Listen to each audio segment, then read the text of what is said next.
दोस्तों, आज हम स्टार्ट करने वाले हैं हिंदी का चैप्टर 1 क्लास 9th दो बैलों की कथा। बहुत अच्छी स्टोरी है, ध्यान से सुने। जानवरों में गधा सबसे ज़्यादा बुद्धिहीन समझा जाता है।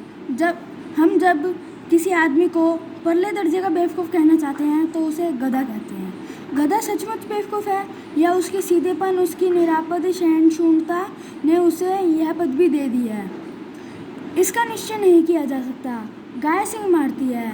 ब्याही हुई गाय तो अनायास के ही सिंहनी का रूप धारण कर लेती है।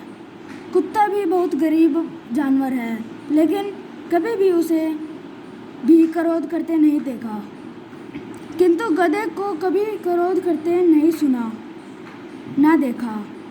जितना चाहो गरीब को मारो, चाहे जैसी खराब सड़ी हुई घास सामने डाल दो, उसके चेहरे पर कभी असंतोष की छाया भी ना दिखाई देगी। बेशक के चाहे एक आध बार कुलेल कर लेता हो, पर हमने तो उसे कभी खुश होते नहीं देखा।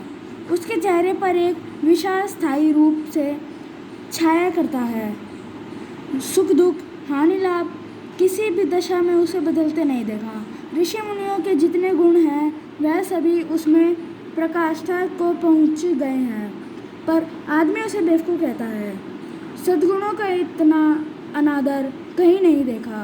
कदाचित सीधापन संसार के लिए उपयुक्त नहीं है। देखिए ना, भारतवासियों की अफ्रीका में क्या दुर्दशा हो रही है। क्या अमेरिका में उन्हें क्यों नहीं घुसने दिया जाता? बेचारे शराब नहीं पीते, 4 पैसे को समय के लिए बचा कर रखते हैं, जी तोड़कर काम करते हैं, किसी से लड़ाई झगड़ा नहीं करते, 4 बातें सुनकर गम खा लेते हैं, फिर भी बदनाम है। कहा जाता है वह जीवन में आदर्श को नीचा करते हैं। अगर वह भी ईंट का जवाब पत्थर से देना सीख जाते तो सभ्य कहलाते हैं। जापान की मिसाल सामने है। एक ही विजय में उसे संसार की सभ्य जातियों में गण्य बना दिया, लेकिन गधे को एक छोटा भाई भी है जो उसे कम ही गधा है, और वह है बैल। जिस अर्थ में हम गधे का प्रयोग करते हैं, कुछ उसी से मिलते जुलते अर्थ में बछिए के ताऊ का भी प्रयोग करते हैं। कुछ लोग बैल को शायद बेवकूफ़ में सर्वश्रेष्ठ कहेंगे, मगर हमारे विचार ऐसा नहीं है। बैल कभी भी मारता भी है, कभी कभी मारता भी है, कभी कभी अड़ियल बैल भी देखने में आते हैं, और भी कई रीतियों में अपना असंतोष प्रकट कर देता है। अतः उसका स्थान गधे से नीचा है। झूरी काछी के दोनों बैलों के नाम थे हीरा और मोती। दोनों पछाई जाति के थे। देखने में सुंदर, काम में चौकस, डील में ऊंचे। बहुत दिनों साथ रहते रहते दोनों में भाईचारा हो गया। दोनों आमने सामने या आसपास बैठे हुए एक दूसरे से मूक भाषा में विचार विनिमय करते थे। एक दूसरे के मन की बात कैसे समझ जाता था हम नहीं कह सकते। अवश्य ही उसमें कोई ऐसी गुप्त शक्ति है जिससे जीवों में श्रेष्ठता का दावा करने वाला मनुष्य वंचित है। दोनों एक दूसरे को चाटकर और सूंघकर प्रेम प्रकट करते। कभी कभी दोनों सिंग भी मिला लिया करते थे, विग्रह के नाते से नहीं, केवल विनोद के भाव से, आत्मीयता के भाव से। जैसे दोस्तों में घनिष्ठता होती है, ढोल धप्पा होने लगता है। इसके बिना दोस्ती कुछ फुसफुसी, कुछ हल्की सी रहती है, जिस पर ज़्यादा विश्वास नहीं किया जा सकता।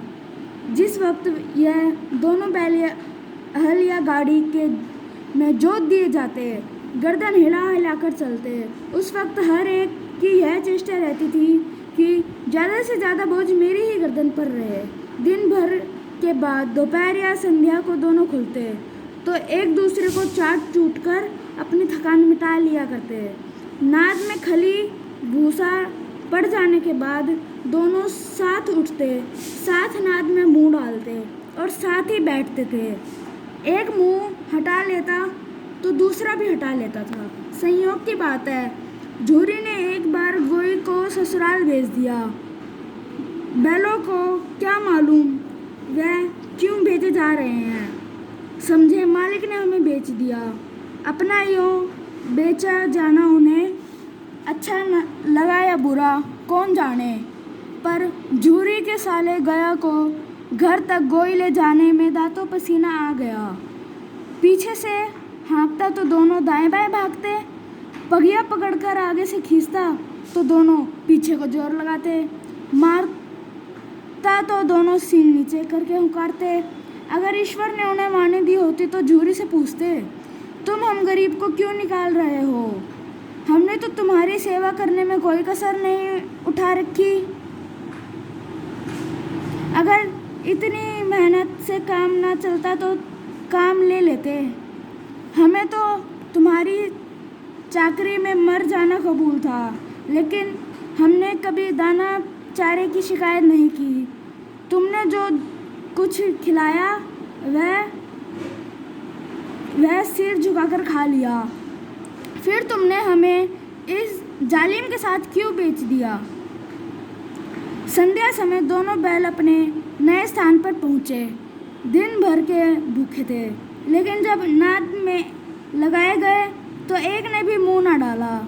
दिल भारी हो रहा था। जिसे उन्होंने अपना घर समझ रखा था वह आज उसके छूट गया था। यह नया घर, नया गांव, नए आदमी, नए बेगानों से लगते थे। दोनों ने अपनी मूक भाषा में सलाह की कि एक दूसरे को कनखियों से देखा और लेट गए। जब गांव में सोता पड़ गया तो दोनों ने जोर मारकर पगे तुड़ा डाले और घर की तरफ चले। पगे बहुत मजबूत थे। अनुमान ना हो सकता था कि कोई बैल उन्हें तोड़ सकेगा, पर इन दोनों ने इस समय दोनों शक्ति आ गई थी। एक एक झटके में रस्सियाँ टूट गई। झूरी प्रातःकाल सोकर उठा तो देखा कि दोनों बैल चरनी पर खड़े थे। दोनों की गर्दनों में आधा आधा गराव लटक रहा है। घुटने तक पांव कीचड़ से भरे हैं और दोनों की आंखों में विरोध में स्नेह झलक रहा है। झूरी बैलों को देखकर स्नेह से गदगद हो गया। दौड़कर उन्हें गले लगा लिया। प्रेमालिंगन और चुंबक का यह दृश्य बहुत ही मनोहर था। घर और गांव के लड़के जमा हो गए और तालियां बजा बजाकर उनका स्वागत करने लगे। गांव के इतिहास में यह घटना अभूतपूर्व न होने पर भी महत्वपूर्ण थी। बाल सभा ने निश्चय किया, दोनों पशुवीरों को अभिनंदन पत्र देना चाहिए। कोई अपने घर से रोटियां लाया, कोई गुड़, कोई चोकर, कोई भूसी। एक बालक ने कहा, ऐसे बैल किसी के पास ना होंगे। दूसरे ने समर्थन किया, इतने दूर से दोनों अकेले चले आए। तीसरा बोला, बैल नहीं है, वह उस जन्म के आदमी हैं। इसका प्रतिवाद करने का किसी को साहस ना हुआ। झूरी की स्त्री ने बैलों को द्वार पर देखा तो जल उठी। बोली, कैसे नमक हराम बैल है कि एक ही दिन वहाँ काम ना किया, भाग खड़े हुए। झूरी अपने बैल पर यह आक्षेप न सुन सका। नमक हराम क्यों है? चारा दाना नहीं दिया होगा तो क्या करते? स्त्री ने रौब के साथ कहा, हाँ, बस तुम्हें ही तो बैलों को खिलाना जानते हो और सभी पानी पिला पिला कर रखते हैं। झूरी ने चिढ़ाया, चारा मिलता तो क्यों भागते? स्त्री चिढ़ी, भागे इसलिए कि वह लोग तुम जैसे बुड्ढों की तरह बैलों को सहलाते नहीं, खिलाते हैं तो रगड़कर जोतते भी हैं।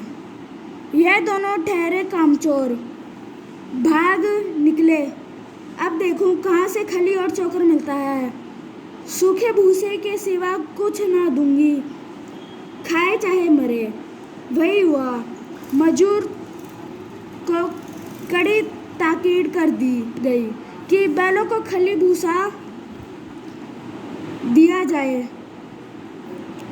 बैलों ने नाद में मुंह डाला तो फीका फीका, ना कोई चिकनाहट ना कोई रस, क्या खाएं। आशा भरी आंखों से द्वार की ओर ताकते लगे। जूरी ने मजूर से कहा, थोड़ी सी खली क्यों नहीं डाल देते बे? मालकिन मुझे मार डालेगी। चुरा कर डाला ना दादा, पीछे से तुम भी उन्हीं की सी कहोगे। सो दोस्तों, ये था पार्ट 1।